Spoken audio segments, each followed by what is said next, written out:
Let us now start our discussion on the next chapter, chapter 12 from the textbook, which is on the topic of statistics. In this chapter, we are going to study basically some methods of graphical representation of data, and we are going to study specifically three types of graphical representation of data. The first type is called bar graphs.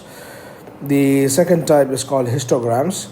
And within histograms, we are going to study two types of histograms. The first is histograms with uniform width, and the other is histograms with varying widths. We'll see what those are. And the third type of graphical representation of data that we will study in this chapter is called frequency polygons. Okay, so let us begin with our first graphical representation of data, which is bar graphs. What is a bar graph?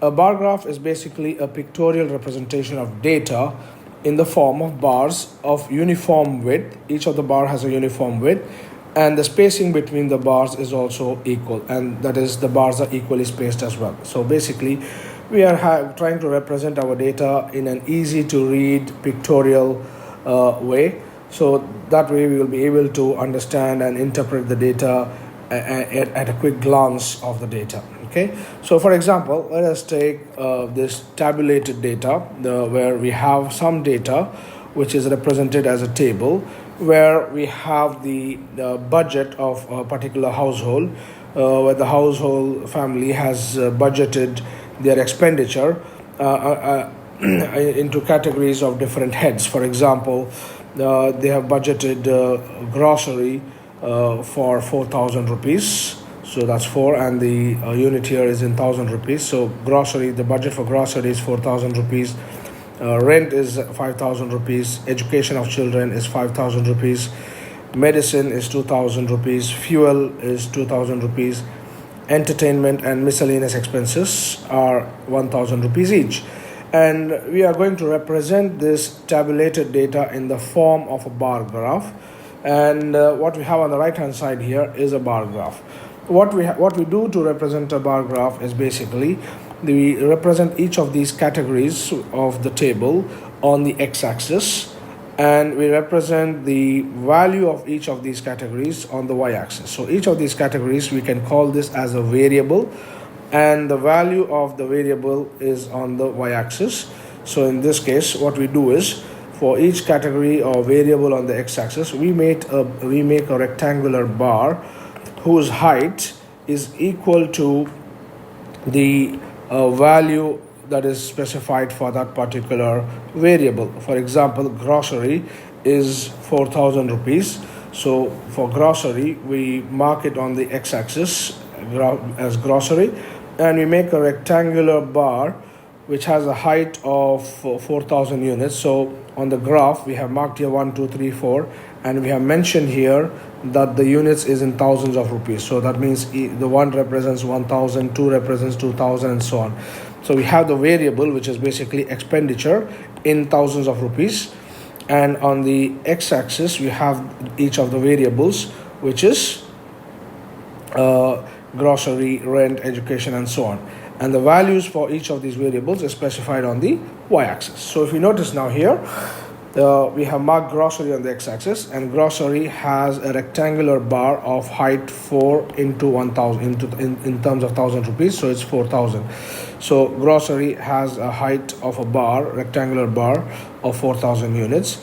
Rent is for 5,000 units. So you see now the height of the rectangular bar under the category of rent, and for the variable rent, is having a height of 5,000. So it is having the height at 5. And since the 5 is representing in 1,000 rupees, so it's 5 into 1,000, that's 1,000. Similarly, for education, we have a bar of height 5. For medicine, we have a bar of height 2. So you see now, it is having a height of 2. Fuel also is having a value of 2. So the height of the bar corresponding to fuel is also 2. Entertainment is having a budget of 1,000. So we have a rectangular bar for the entertainment variable, which has a value of 1,000. So the height of the rectangular bar is 1,000, And similarly for miscellaneous, the height of the bar is also 1000. So basically a bar graph is representing some data which we have in, say, tabulated form in a pictorial way. And by looking at the diagram pictorially, it helps us understand the data much better and make interpretations in a better way. For example, by looking at the data, we can quickly find out which category or which category of expenditure has the highest budget for that particular family. For example, here we can see that the bar graph is highest for rent and education, so the highest budget is allocated towards rent and education. Okay, the lowest budget is allocated for entertainment and miscellaneous, because we have the smallest bar for entertainment and miscellaneous expenses. And we can also see quickly from the heights of the bars that the medicine and fuel expenses are equal, the rent and education expenses are equal, and we can also compare quickly that the expenditure budget for fuel and medicine is twice the expenditure budget for entertainment. So entertainment budget is 1000, fuel is 2000. So the height of the bar is twice of this particular bar for entertainment.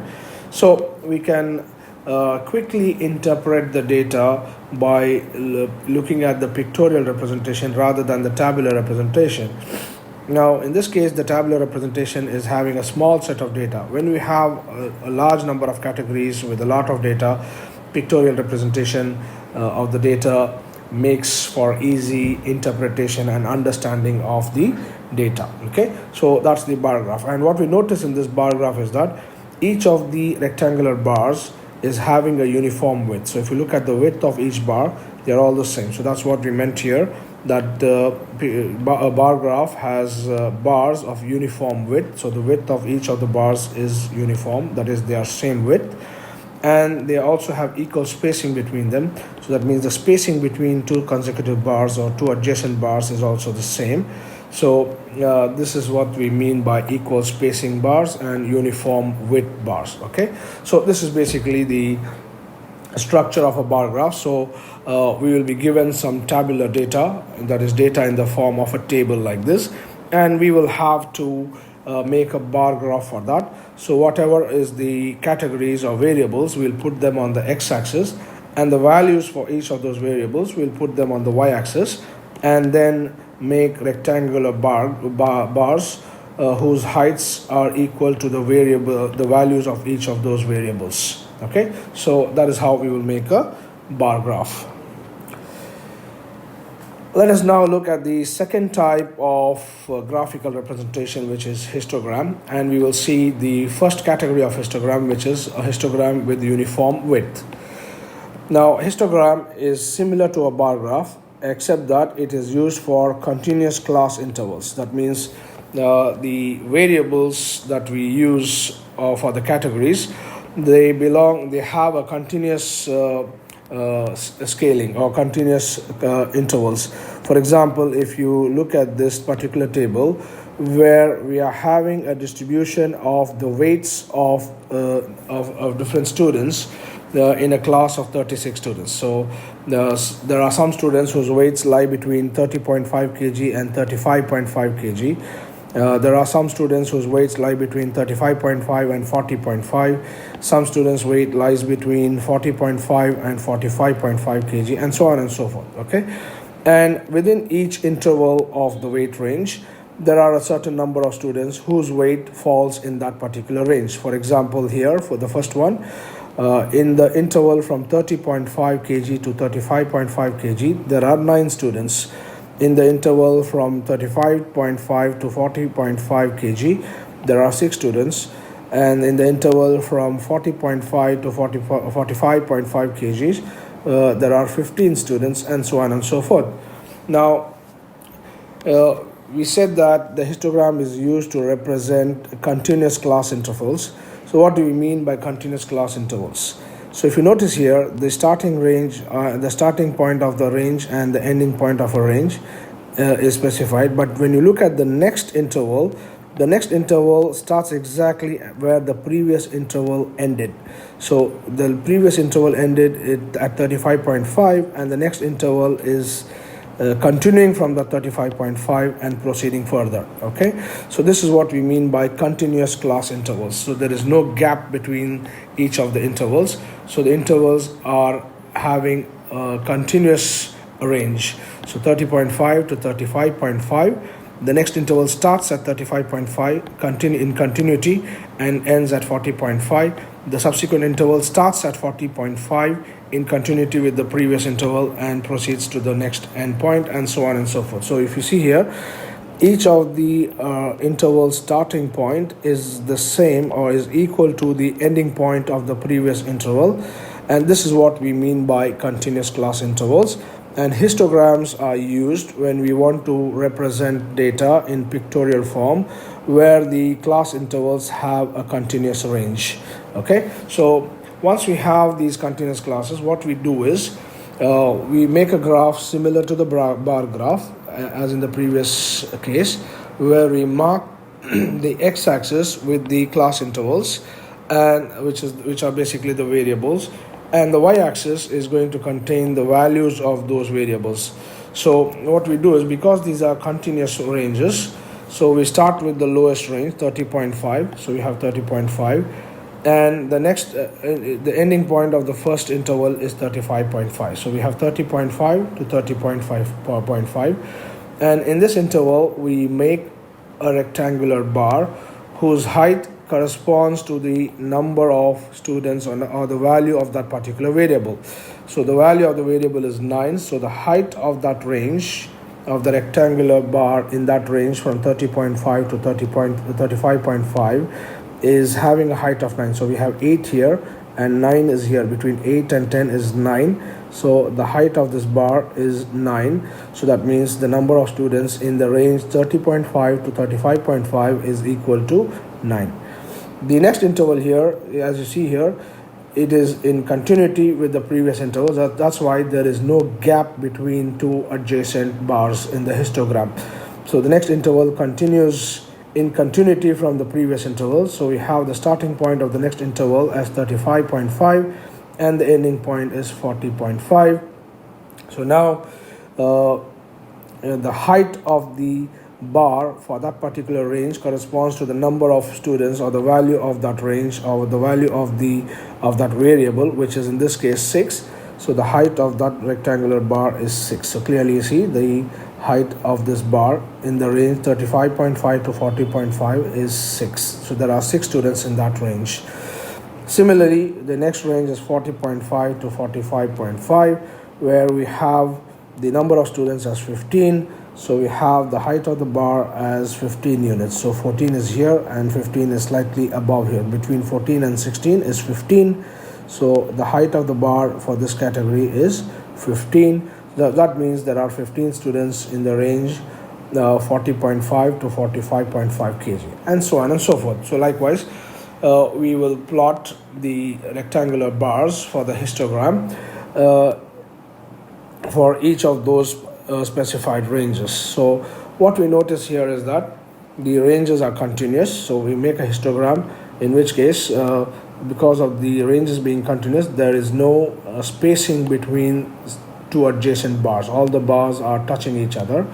The other thing we notice in this particular case is that the width of each of the bars is the same. So if you go from 30.5 to 35.5, the width of the range is 5 kg. If you do the ending point minus the starting point, that is 35.5 minus 30.5, let me write that, 35.5 minus 30.5 is equal to 5. Similarly, if we do 40.5 minus 35.5, that's also 5. So that means the width of each of the ranges is the same. So this is what we meant in the previous case when we talked about histograms of uniform width. Uniform width means each of the rectangular bars has the same width. That is because each of the categories or the variables has the same width of their intervals. So in this case, the width of each of these intervals is 5 kg. So the range going from 30.5 to 35.5, so that's a range of 5 kg. 35.5 to 40.5, that's another range of 5 kg. So each of these ranges has a width of 5 kgs.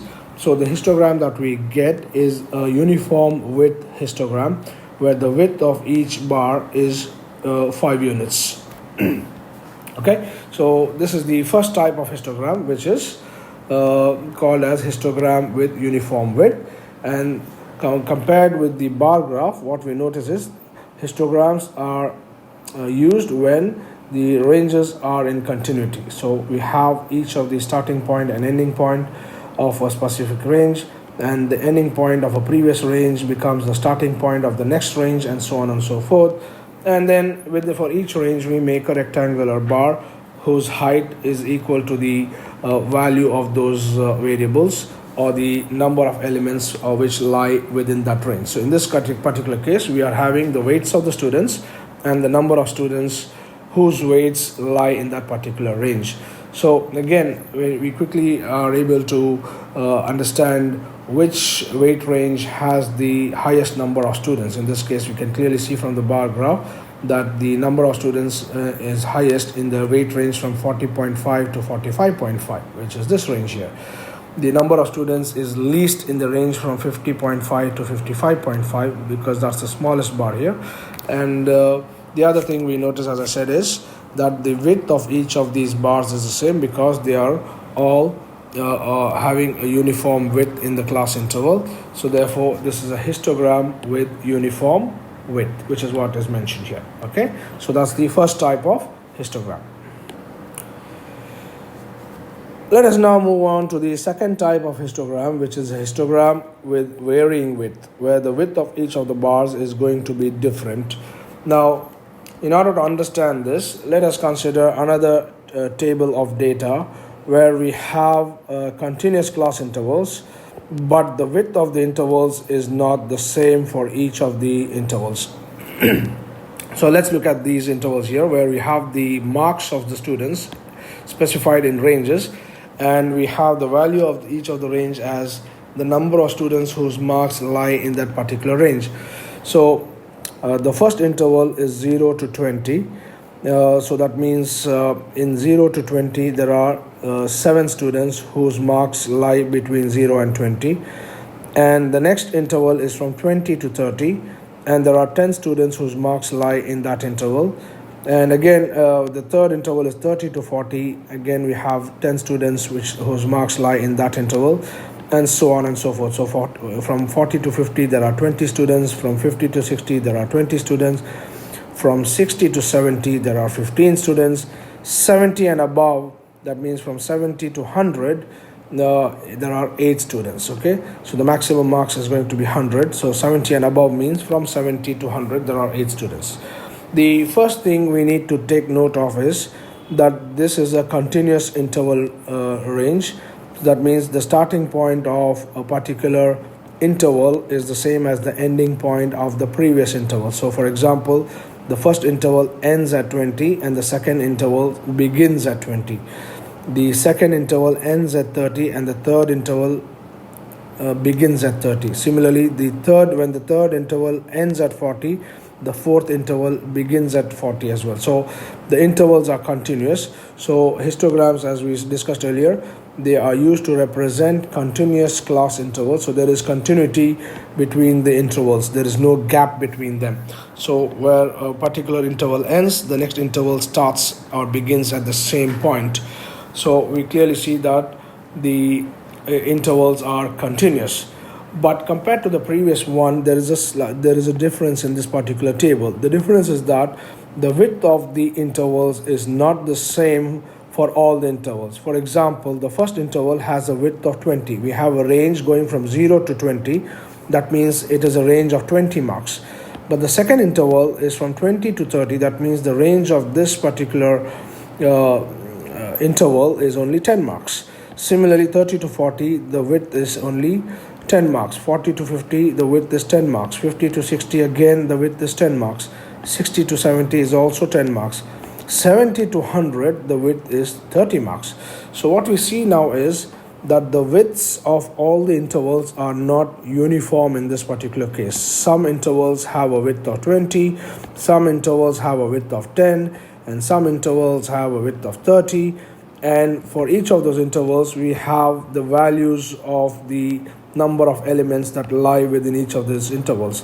So when we make a histogram for this kind of data where the width of the class is not uniform, we call this as a histogram of varying width, because the widths are varying in each of the class intervals. So we have an interval whose width is 20, we have some intervals here whose widths are 10, and there is another interval here whose width is 30.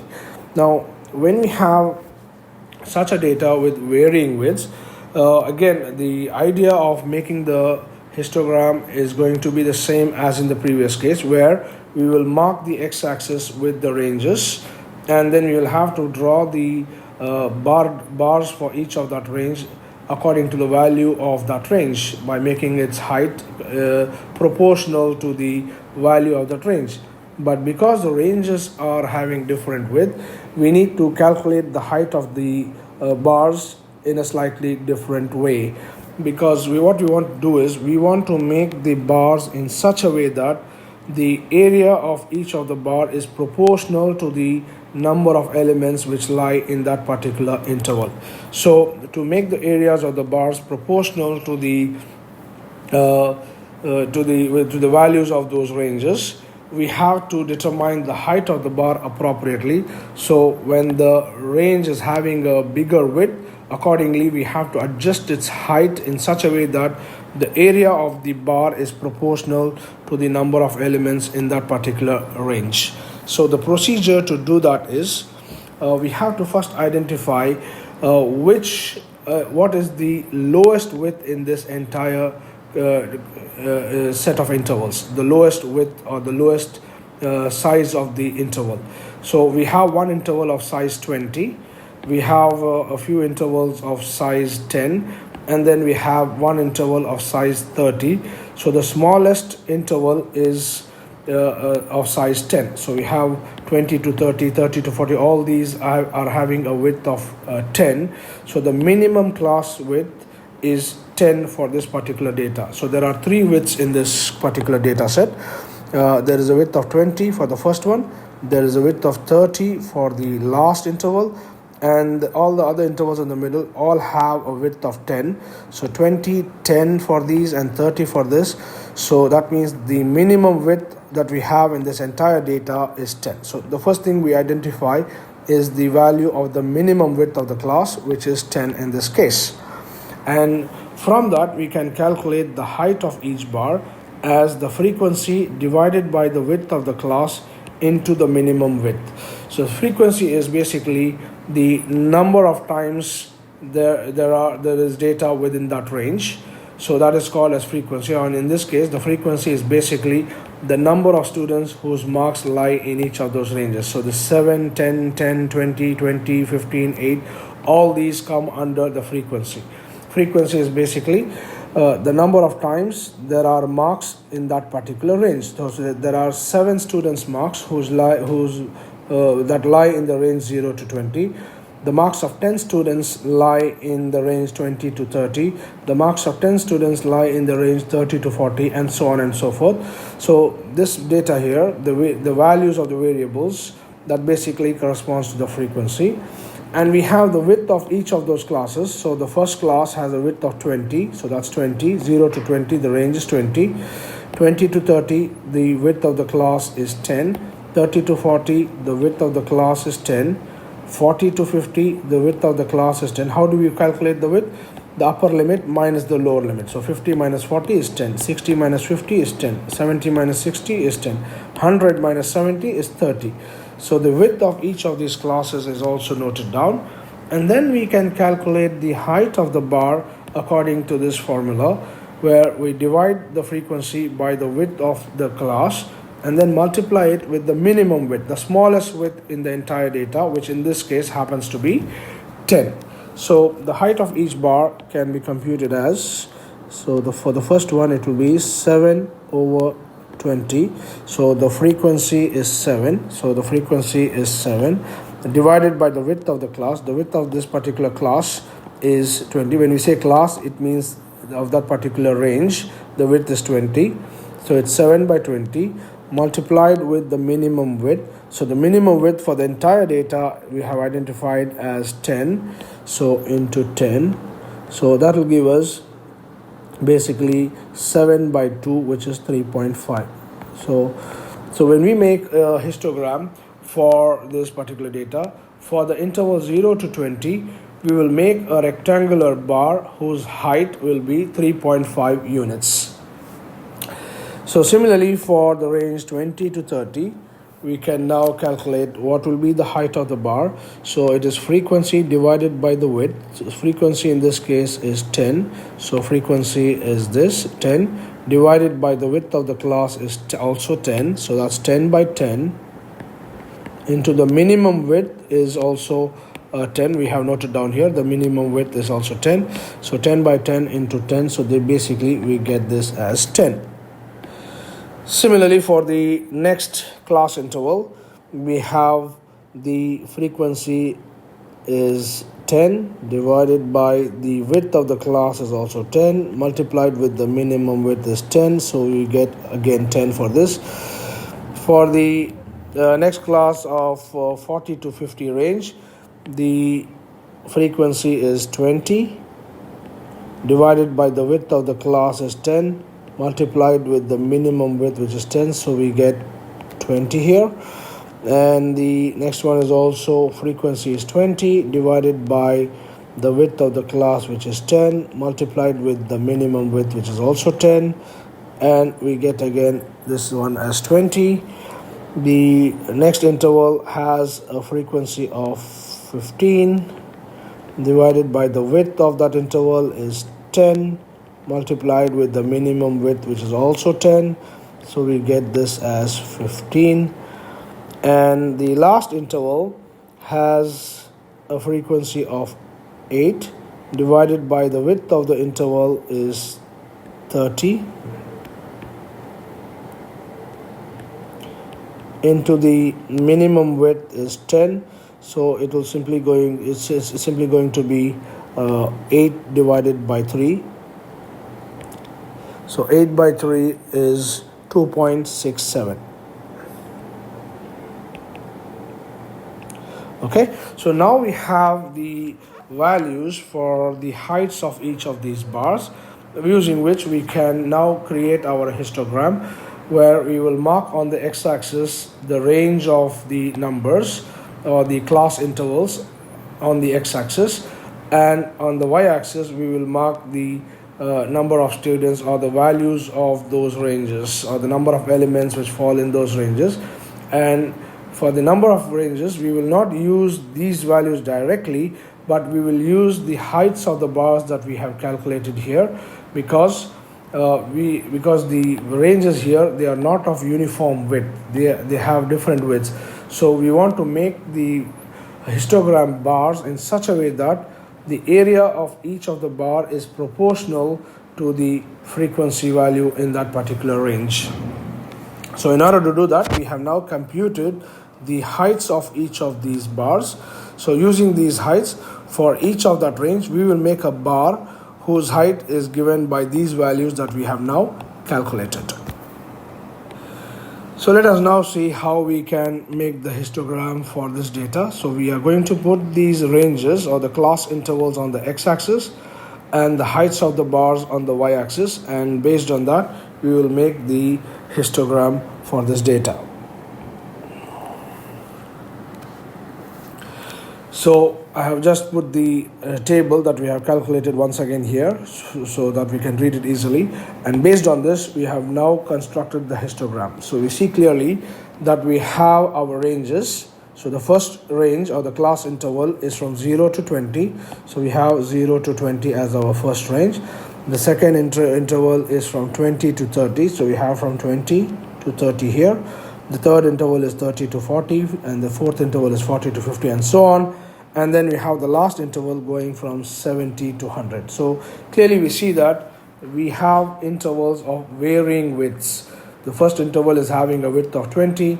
The intervals, all these intervals in the middle, they all have a width of 10. The last interval is having a width of 30. Now to make the rectangular bar, we have calculated the heights of the bars in proportion to the number of students whose marks lie in that interval, so that for each range we want to plot the graph or the histogram bars in such a way that the area of each of these rectangles is proportional to the number of values that lie in that particular range.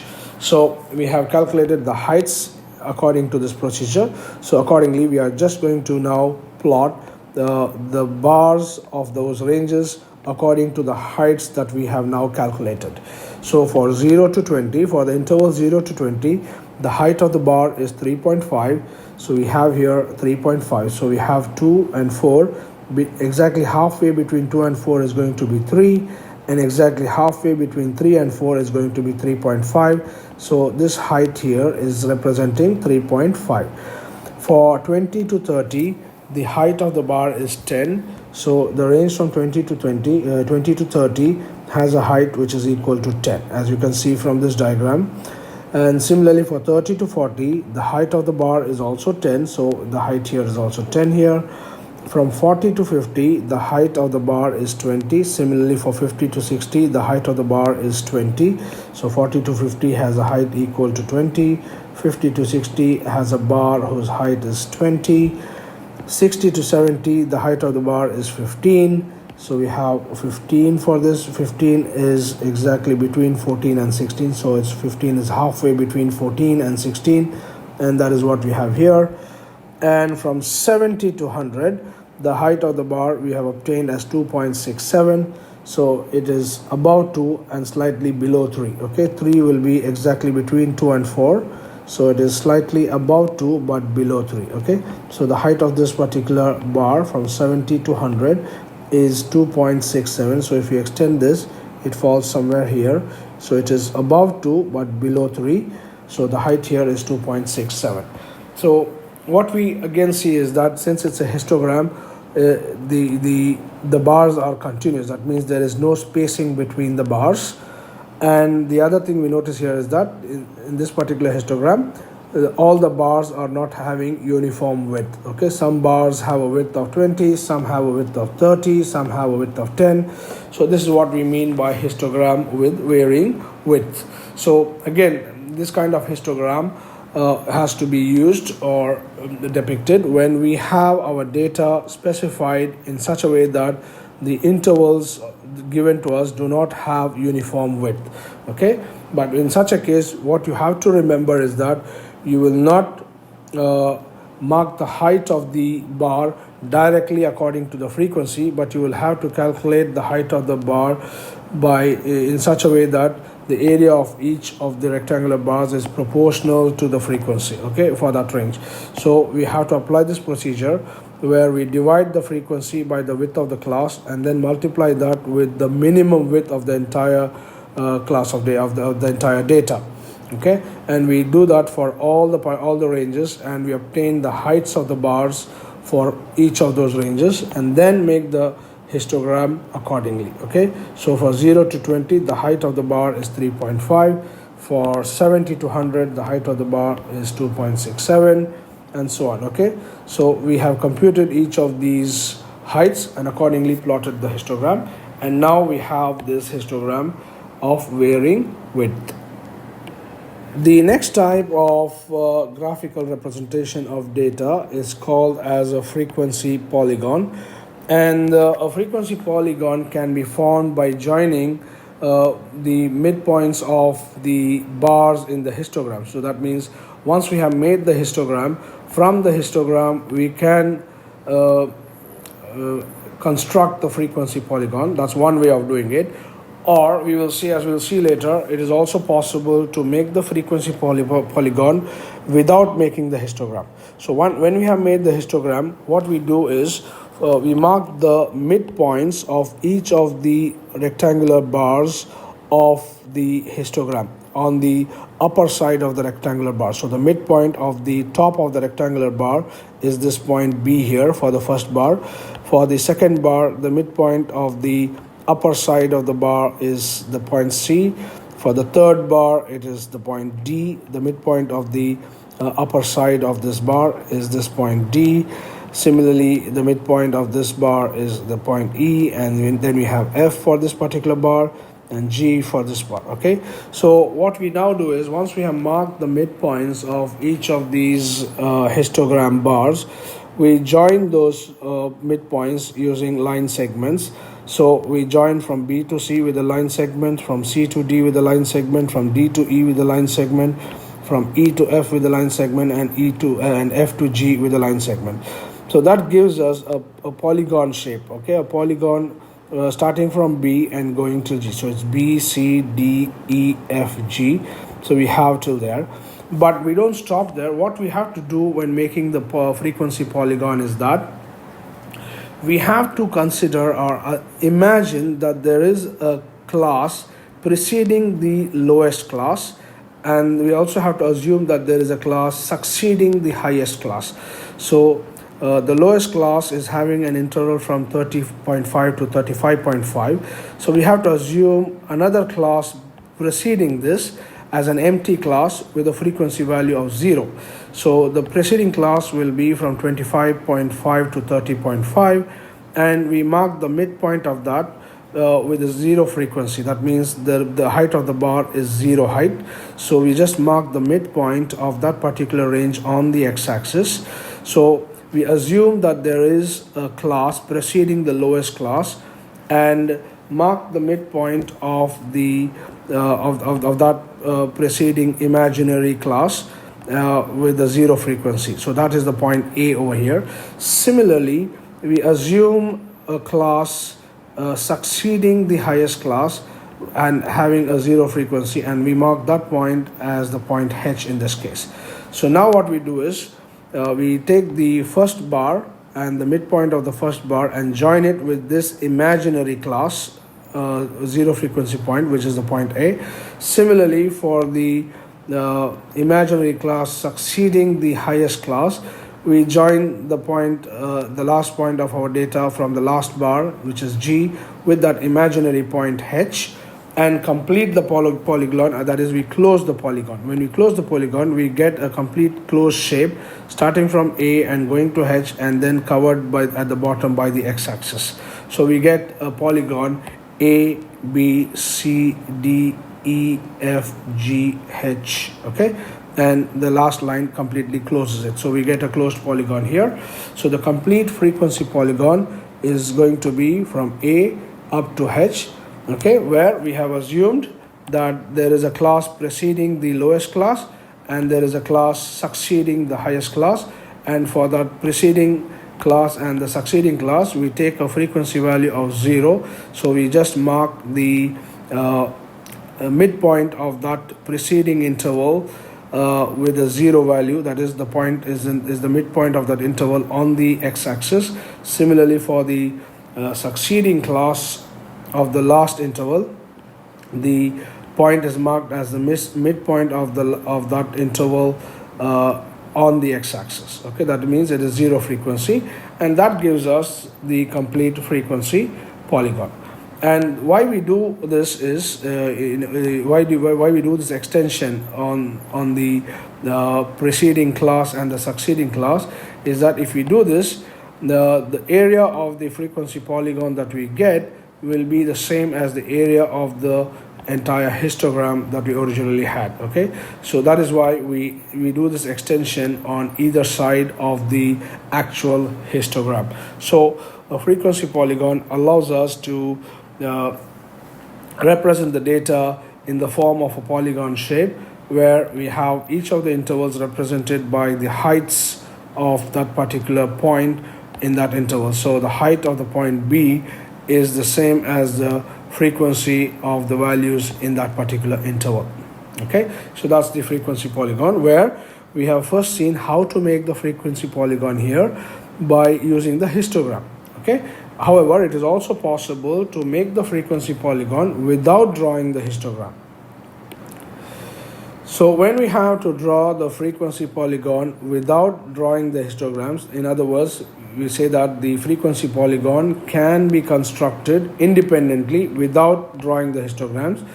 So for this, what we do is we calculate the midpoints of each of the intervals, and these midpoints are called as the class marks. So the points B, C, D, E, F, right, which are the midpoints of those class intervals, they have a special name called as class marks.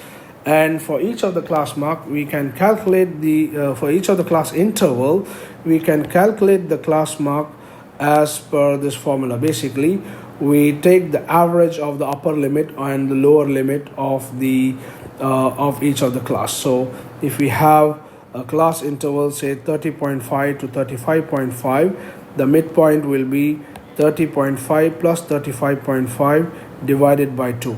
Similarly, the midpoint of 35.5 and 40.5 will be the upper value plus the lower value divided by 2. 40.5 plus 35.5 divided by 2, that will give us the midpoint, and that will be the point where the frequency polygons height will be marked. Okay, so for example, if we have an interval from 140 to 150, the class mark is going to be the upper limit 150 plus the lower limit 140 divided by 2. So we get a value which is exactly halfway between that range, which is 145. Similarly, for the interval 150 to 160, it is the upper limit plus the lower limit divided by 2. So we get exactly the midpoint of 150 and 160, which is 155. So basically, the class mark is going to give us the midpoint of each of the class intervals. So after calculating the class intervals midpoint, which we call as a class mark, we can then construct the frequency polygon. So let us see how to do this. So we have a set of data here where we are given the cost of living index of in the form of these ranges, and the number of weeks during which the cost of living index falls in that particular range. So that means the cost of living index has in the range from 140 to 150. There are 5 weeks of the year where the cost of living index falls in that range. For 10 weeks, the cost of living index is in this range from 150 to 160, and so on and so forth. So now what we do is to draw the frequency polygon without having to draw the histogram. What we do is, for each of these ranges, we calculate their midpoints, which we call as the class marks. So the midpoint of 140 and 150 is going to be 145. For 150 to 160, it is 155. For 160 to 170, it is 165. So basically, we obtain these midpoints by taking the average of the upper limit and the lower limit, which is, in this case, for example, for the third range, it is 170 plus 160 divided by 2, we will get 165. Similarly, we do it for all the ranges and calculate the midpoints, which we call as class marks. And for each of the class marks, we have the frequencies, which is the values of those ranges that we have in the table. So the frequency values which will remain the same. So that's 5, 10, 20, and so on. So over the entire year, where we have 52 weeks, we have the number of weeks that the cost of living index falls within that specified range or interval. So once we have this, what we do is, for each of the midpoints, we mark what is the frequency. So on the x-axis, we are going to mark the class mark, which is the midpoint of each of the intervals. So we have 145, 155, 165, 175, 185, and 195. So these are the values that we have in our table. So we mark these points. So at 145, the value is 5. So at 145, we mark a point at a height of 5 units on the y-axis. Okay, so 5 is here. So corresponding to 5, we mark a point here for 145. So this point has an x value of 145 and a y value of 5. So let me mark that. So we have this point, which is our point B. Similarly, for 155, the frequency is 10. So at 155, we mark a point at a y value of 10. So that xy point corresponds to 155, 10. So that's our point C.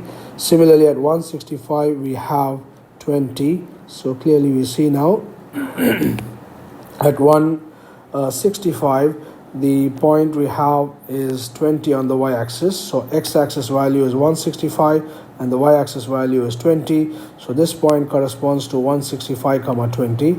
At 175 the value is 9, so we have a value of 9 which is between 8 and 10. Halfway between 8 and 10 is 9, so that's our point E. Similarly, at 185 the value is 6, so we have at 185 the value is 6, and at 195 the value is 2, so corresponding to 2 here we have 195. So the point is 195 comma 2. So that's our data. Okay, but as you remember, we talked about closing the polygon. To close the polygon, what we do is we consider that there is a class preceding the lowest class. So if this is 140 to 150, an imaginary class before 140 to 150 will be 130 to 140. So we'll imagine a class before 140 to 150, an imaginary class preceding the lowest class. So 130 to 140, and the midpoint of that will be 135.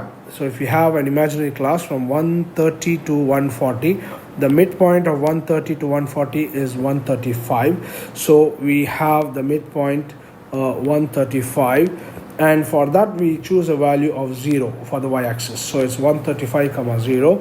So that's our imaginary point, which I will mark with a different color.